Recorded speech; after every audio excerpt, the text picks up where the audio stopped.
Make a cheesecake in that. Oh, You can't it hit works. a button on the camera. Got it now, Yonsei? Yeah. All right. Yonsei. Ready, set, and action. So hi everyone, my name is Jeong and I hope you enjoyed my speech today. So to start off my speech, I would like to show you 4 pictures of very different people. And I want you to guess if you can find anything common between them or if you know anything common between them. This one is Arthur Ashe, and he was a tennis player in the 60s. He's liberated. He's a pianist and a vocalist in the 60s. This is Rock Hudson, an actor from the 60s. Some of you may know him.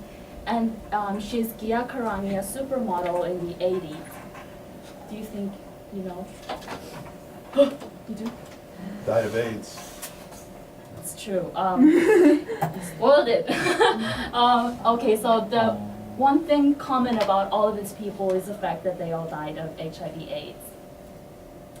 And these 4 people are just few of the millions who die every year of HIV/AIDS and who also currently live with HIV.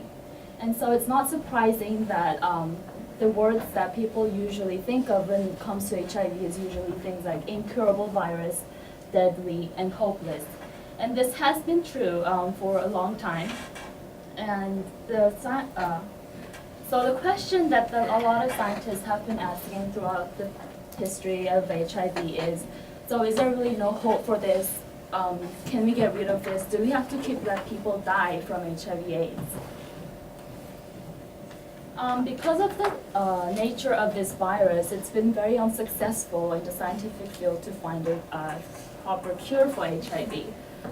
But it was not long ago that these 3 scientific experts, medical experts, came in, and they are Dr. Hannah Gay, Dr. Deborah Prasad, and Dr. Kathleen Ruzuriaga.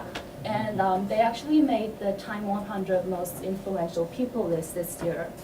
Some of you may know that edition that Time made every year with 100 most influential people, and they were the 3 scientists that made the list this year. So today I want to talk about what it is that they exactly did to find the cure. So a woman came into the hospital, and she was prior to giving birth, about 2 to 3 hours prior to giving birth, and Dr. Hannah Gay was the first one to carry out some tests on this woman, some rudimentary tests such as the blood tests, and she discovered that this woman was in fact HIV positive. Unfortunately, there was nothing they could do at the time because there were only 2 hours before that baby was supposed to be born. And so, unfortunately, the baby was born with HIV. So, something different that these doctors did that made all the difference is the treatment that they gave to the baby. They gave 3 doses of antiretroviral dose. And what's very unique and risky at the same time about this treatment is the fact that babies are usually given one dose of antiretroviral drug. And also, this baby was given this drug only 30 hours after it was born, which makes it even more risky because babies are supposed to take around 3 days for their immune system to entirely get used to the external environment and for their immune system to get used to it by itself because it's out of its womb and it's basically independent. So what they did with this baby to inject vaccine right after it was born was considered extremely risky.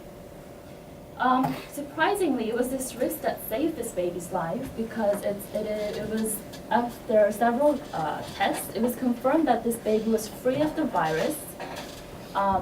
And well, the number of virus actually decreased at first, and after a few weeks of monitoring, they discovered that the baby was actually free of this virus.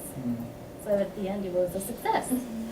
So this pioneering innovation, as I like to call it, I think is going to make a huge change into the scientific world, and it's certainly going to open up a new chapter in the scientific as well as the medical world.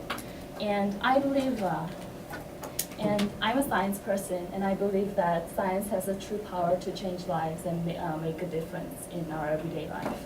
And I'm glad I could use this opportunity to share this and inform you about this topic. Thank you for listening.